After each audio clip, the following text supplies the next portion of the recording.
Assalamualaikum warahmatullahi wabarakatuh. Kembali lagi bersama saya Nahi Batalah. Pada video kali ini nanti kita akan bahas materi kelas 11 yaitu tentang induksi matematika. Nanti di dalam induksi matematika itu kalian juga mengenal yang namanya notasi sigma atau notasi jumlah ya. Jadi nanti akan kita bahas notasi sigma terlebih dahulu baru masuk ke induksi matematika. Nah, sebelum masuk ke materi jangan lupa like dan subscribe-nya, lalu silahkan di-share kalau misalkan ini bermanfaat buat kalian.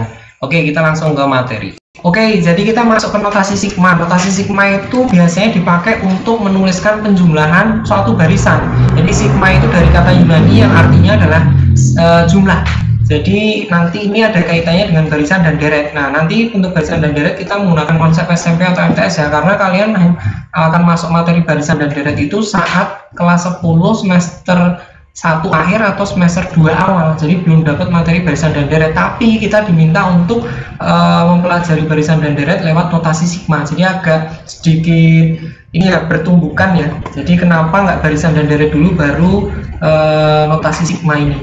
Oke, kita masuk ke notasi sigma. Jadi notasi sigma itu punya lambang bentuknya seperti huruf E seperti ini. Lalu di atas ini ya, di atas ini disebut batas atas. Batas atas berarti yang gede ya. Di bawah ini disebut batas bawah.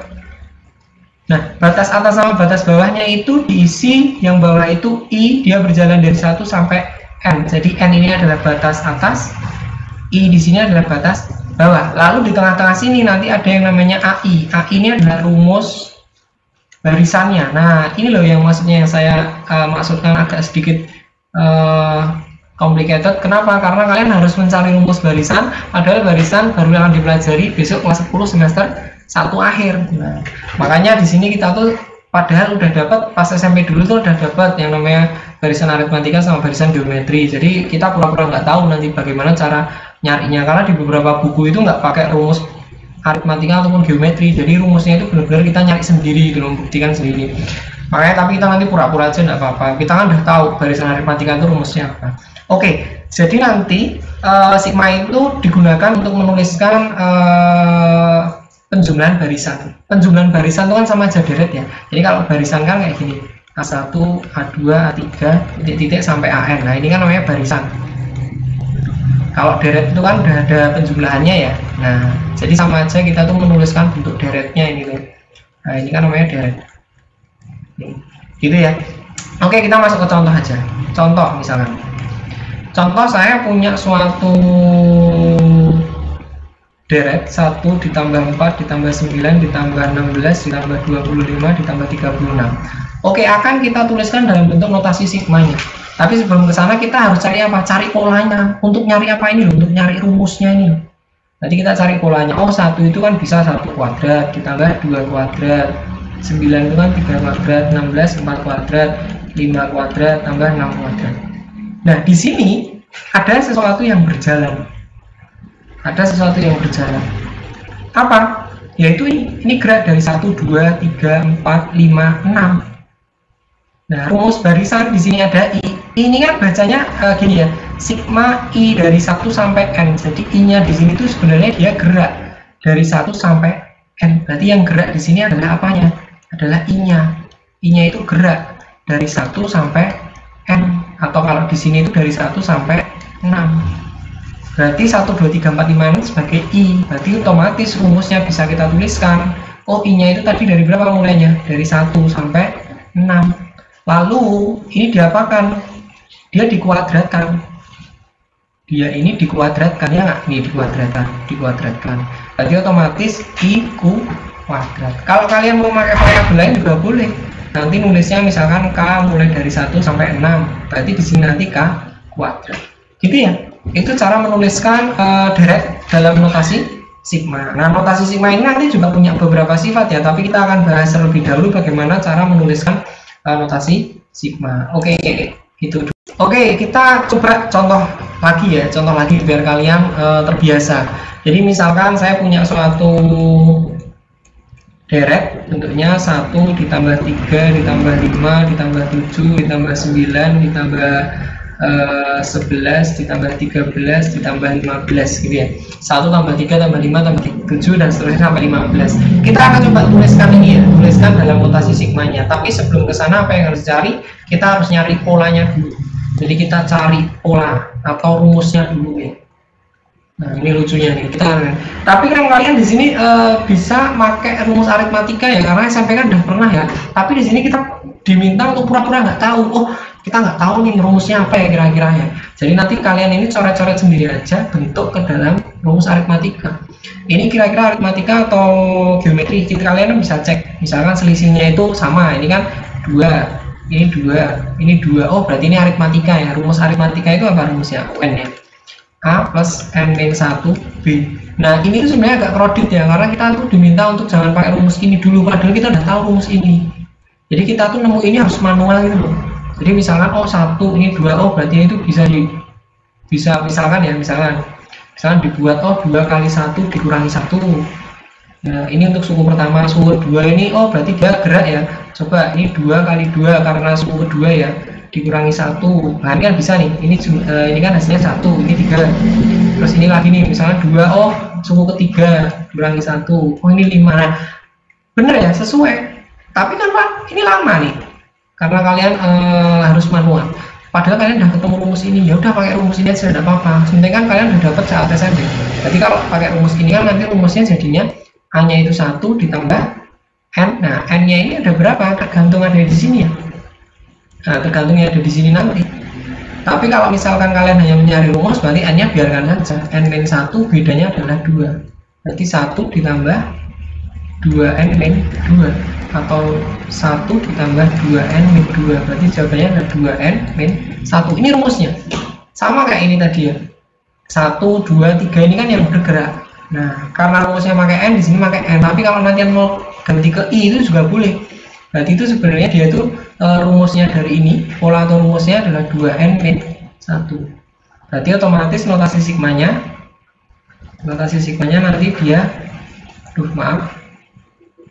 dia misalnya katakanlah mau pakai N ya, N-nya bergerak dari 1 sampai berapa ini kira-kira? 1, 2, 3, 4, 5, 6, 7, 8. Ada 8 suku ya. Nah tinggal dihitung itunya aja. Oh sampai 8. Terus rumusnya apa? Kalau di sini pakainya N, tulisnya N. Berarti tulis aja 2N-1. Gitu ya. Tapi kalau nanti kamu pakai I ya ganti I, pakai K ya ganti K. Boleh aja kalau pakai K ya nanti jadinya berarti K sama dengan 1 sampai 8. Berarti di sini 2K-1. Ini juga boleh. Jadi kayak gitu yang menuliskan bentuk barisan dalam notasi sigma. Jadi misalkan barisan yang lain nih, katakanlah contoh lain nih. Contoh lain misalkan 2 ditambah 4 ditambah 6 ditambah 8 ditambah 10 ditambah 12. Nah kalian di sini tentukan dulu polanya. Polanya kira-kira apa nih polanya? Polanya ya pakai rumus aritmatika ini aja. Berarti UN sama dengan A plus N-1 B. Hanya berapa? 2. N-1 bedanya berapa nih? Oh dia plus 2, berarti plus 2. Bedanya plus 2, berarti nanti rumusnya 2N-2 ya, ini dicoret habis. Nah rumusnya adalah 2N. Berarti otomatis notasi sigmanya itu nanti N-nya berjalan dari berapa nih? Dari 1 ya, 1, 2, 3, 4, 5, 6. Berarti sampai 6. Lalu rumusnya adalah 2N. Tinggal kayak gitu menuliskan notasi sigma itu. Caranya seperti itu. Pak, apakah nanti di sini itu selalu mulai dari 1? Enggak. Bisa itu nanti dia berbeda. Nah, nanti untuk tahu mulainya itu enggak harus selalu dari 1, kalian harus mempelajari sifatnya. Nah, akan saya jelaskan juga setelah ini. Oke, bagaimana kalau soalnya itu dibalik? Jadi kita itu udah tahu notasi sigmanya, tapi kita diminta untuk membentuk barisannya. Jadi contohnya misalkan kayak gini. Sigma dia K berjalan dari 1 sampai 4, rumusnya itu adalah 2K-3. Ya. Jadi kita diminta untuk mencari barisannya. Ya gampang aja, K-nya tinggal kalian masukkan. Yang pertama nih, ini suku pertama. Katakanlah U1 ya. Suku pertama berarti K-nya dia 1, ganti 1. Berarti 2 dikurangi 3 atau min 1. U2 berarti kan otomatis K-nya diganti 2 ya. Nah jadinya 4 min 3 ketemunya 1. U3 berarti K-nya 3, jadi 2 kali 3 min 3, berarti 6 min 3 sama dengan 3. 4 nih yang terakhir ya, karena sampai 4. Berarti 2 kali 4 min 3 sama dengan 8 min 3 atau 5. Nah, barulah kalian susun jadi suatu deret. Jadi nanti deretnya itu kan min 1 ditambah 1 ditambah 3 ditambah 5. Nah, ini nih deretnya. Jadi bisa aja kalian nanti diminta untuk menentukan notasi sigmanya atau menyusun dalam bentuk barisannya. Jadi soalnya itu macam-macam. Oke, kita coba latihan lagi ya. Kalau misalkan diketahui notasinya, kalian diminta untuk menggambarkan atau menuliskan barisannya. Jadi contoh misalkan, contoh lagi. Misalkan saya punya notasi sigma, dia K berjalan dari 1 sampai 3, lalu bentuknya adalah K dikali K plus 1. Ya, maka barisan yang dibentuk, nah seperti ini, tinggal kalian masukkan aja nanti K-nya. Di sini ini ada K plus 1, boleh kalian kalikan dulu. Jadi K plus 1 itu kan bisa jadi K kuadrat plus K. Itu boleh seperti ini, atau mau dimasukkan manual. Misalnya manual berarti kita jawab dulu ya. Kita jawab dulu kalau misalkan K-nya 1. Kalau K-nya 1 berarti kan rumus K plus 1 ini diganti 1 K-nya. Berarti 1 dikali 1 tambah 1. Berarti jawabannya 1 dikali 2 atau 2. Ini kalau K-nya 1. Kalau K-nya 2 berarti otomatis nanti jadi 2 kali 2 ditambah 1 ya, atau dia nanti jadinya 2 dikali 3 atau bentuknya 6. Terus kalau K nya itu 3 berarti nanti tinggal 3 dikali 3 ditambah 1 ya. Berarti 3 dikali 4 atau jawabannya adalah 12. Jadi itu ya.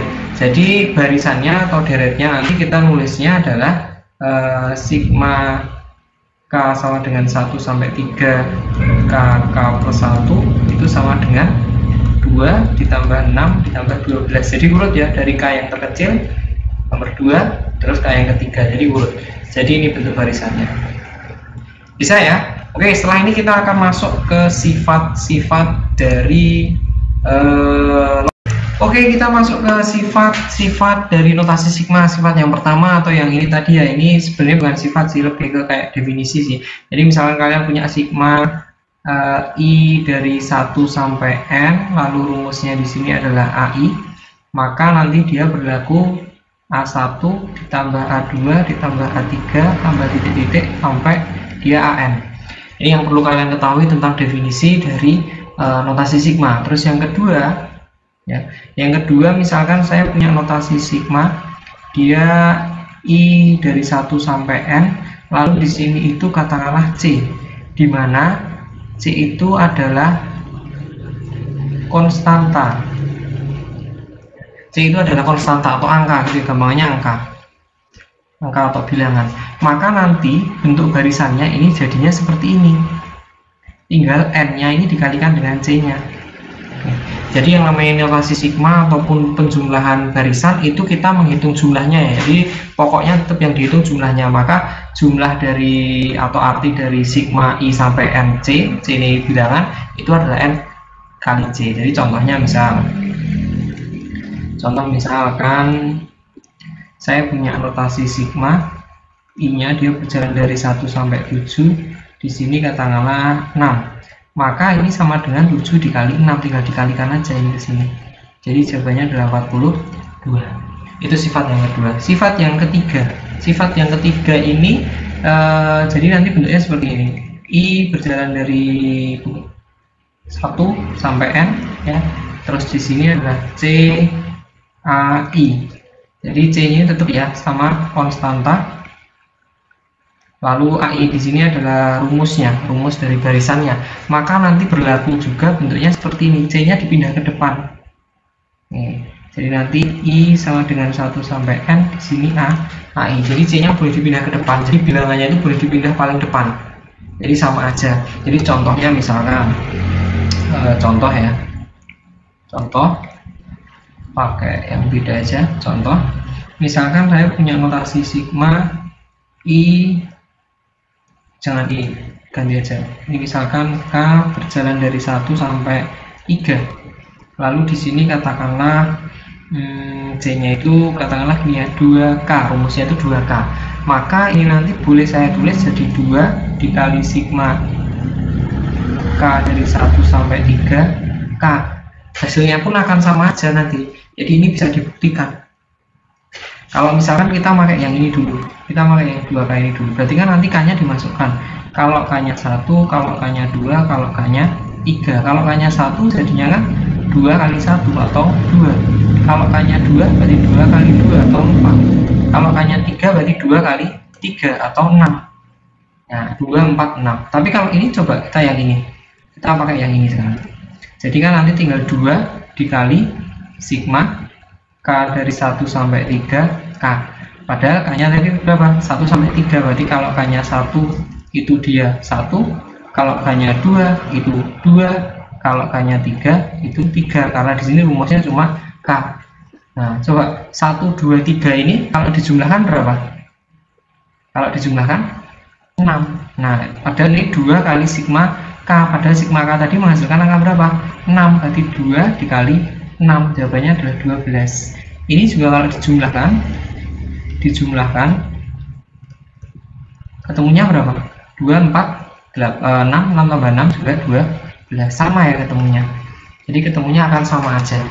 Cuma beda rumusnya di sini. Kalau di sini 2-nya dipindah ke depan, terus K-nya ini dimasukkan 1, 2, 3 hanya K aja. Kalau yang di sini 2K. Jadi ketemunya sama aja, gitu ya. Terus ada juga sifat yang keempat. Sifat yang keempat itu bentuknya seperti ini. Jadi misalkan saya punya suatu sigma I mulai dari 1 sampai N, katakanlah AI, ditambah sigma I dari 1 sampai N, katakanlah UI. Maka dia nanti berlaku, ini ditambah atau dikurang bisa. Jadi nanti dia berlaku sigma I sama dengan 1 sampai N.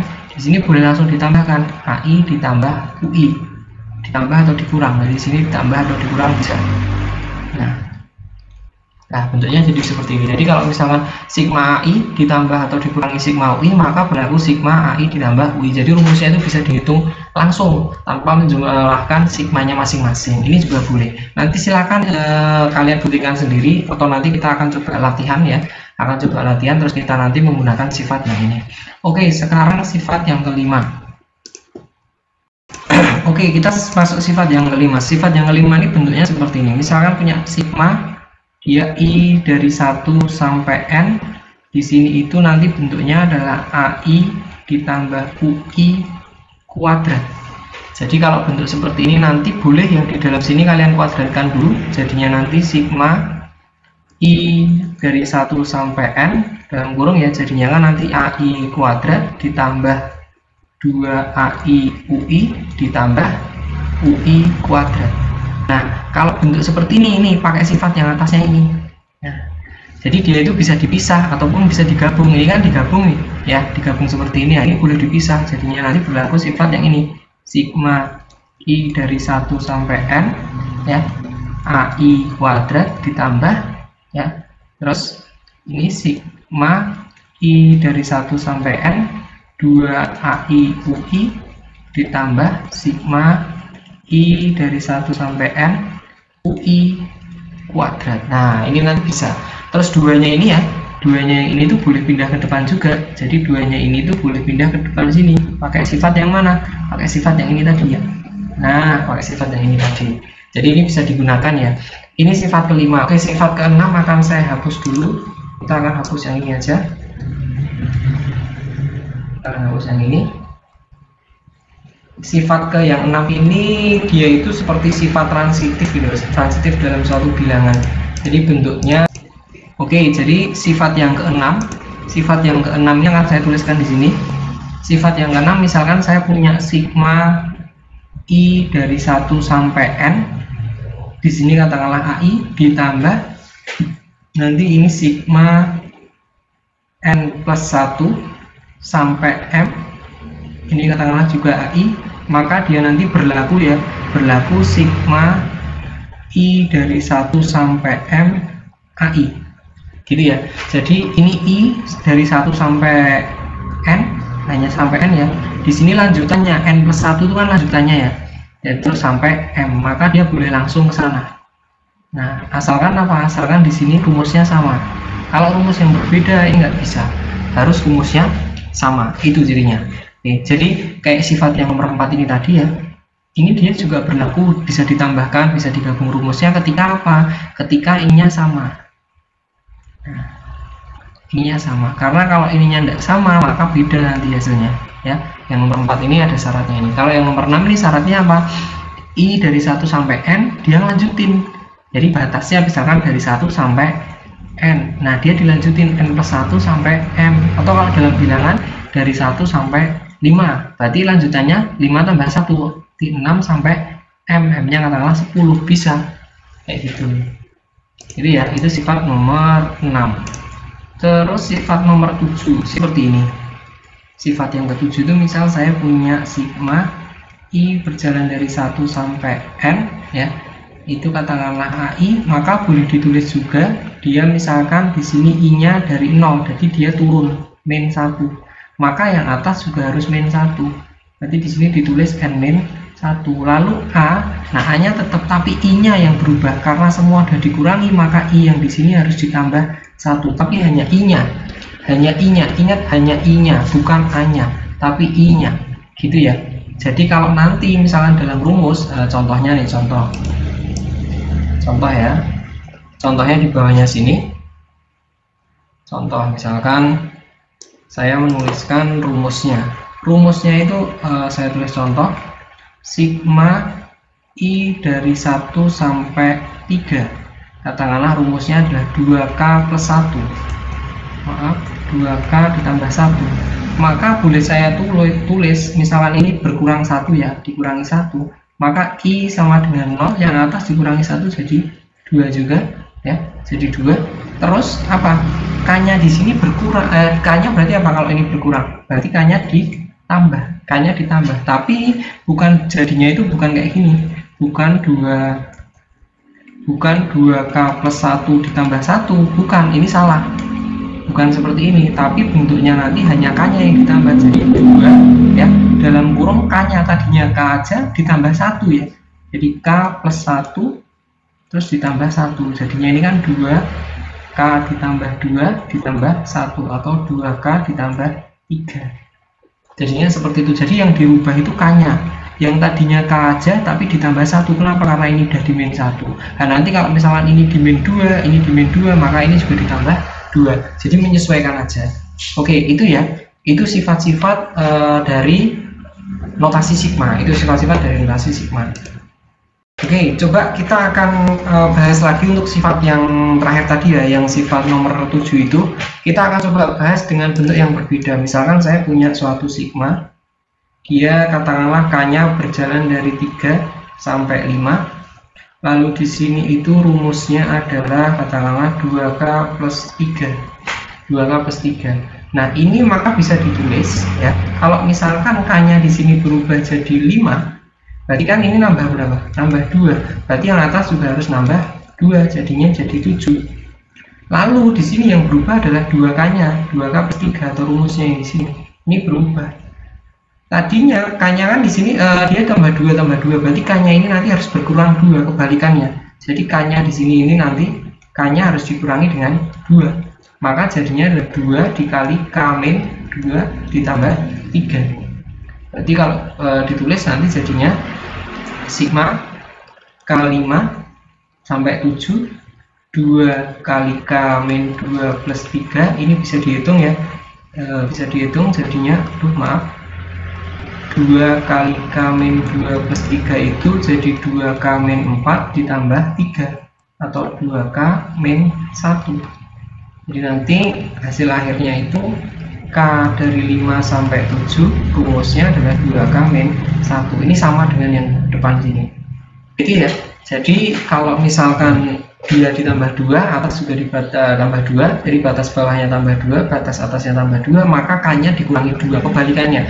Kalau batas yang ini dikurangi, maka ini ditambah, tapi kalau ini ditambah, maka yang di tengah harus dikurangi. Itu ya, itu contoh untuk sifat yang nomor 7. Oke, coba kita dengan soal yang berbeda lagi. Jadi harus sering banyak latihan soalnya. Jadi misalkan saya punya soal bentuknya seperti ini. K-nya dia berjalan dari 5. Ini saya ambilkan dari buku paket ya. Saya ambilkan dari buku paket, dia sampai 10 K kuadrat. Lalu di sini ditulis sigmanya itu K-nya jadi 0, K-nya jadi 0, K-nya jadi 10. K-nya jadi 10. Lalu di sini, nah di sini ini harus kita jawab, dan di sini harus kita jawab juga. Jadi ini kosong, kosong. Maka kita akan jawab yang kosong itu. Oke, kita lihat dulu. 5 sama 10 ini kan tambah 5. Berarti yang atas harusnya juga ditambah 5. Jadinya 15. Oke, gitu ya. Kalau ini ditambah 5, ini ditambah 5, berarti K-nya di sini dikurangi 5. Tapi ingat, kalian kalau nulisannya K kuadrat dikurangi 5, ini salah. Ini salah. Karena K-nya bukan K kuadrat, ini K kuadrat. Kalau K-nya aja, berarti K-nya aja. Jadi nanti bentuknya yang benar itu ini. K dikurangi 5, terus dikuadratkan. Jadi yang diganti K-nya, bukan K kuadrat. Ini yang benar. Gitu ya. Jadi nanti rumusnya kita tulis, kita tulis di sini. Sigma K-nya dari 10 sampai 15 kawin 5 kuadrat. Gitu ya. Itu untuk bentuk lainnya. Jadi kayak gitu soalnya, macam-macam soalnya bentuknya seperti itu. Oke, itu. Oke, itu tadi materi tentang notasi sigma. Kita sudah bahas semuanya, mulai dari menuliskan notasi sigma, batas atas, batas bawah, lalu sifat-sifatnya. Yang penting itu di sifat-sifatnya ya, karena beberapa soal, mungkin soal ulangan harian, atau soal PTS, ataupun ujian sekolah, itu biasanya nanti notasi sigma itu yang dipakai adalah yang di sifat-sifatnya. Jadi materi notasi sigma ini nggak terlalu banyak ya, karena ini cuma awalan sebelum masuk ke induksi matematika. Nah, setelah ini nanti kita akan bahas mengenai induksi matematika. Apa itu induksi matematika? Pokoknya yang namanya induksi matematika itu hanyalah membuktikan. Kita intinya membuktikan di induksi matematika. Oke, sekian dari saya. Jangan lupa like dan subscribe-nya, lalu di-share ke teman-teman kalau misalkan ini video bermanfaat buat kalian. Jadi semakin banyak di-share, semakin memberi manfaat buat yang lain. Oke, sekian dari saya, kurang lebihnya mohon maaf. Wassalamualaikum warahmatullahi wabarakatuh.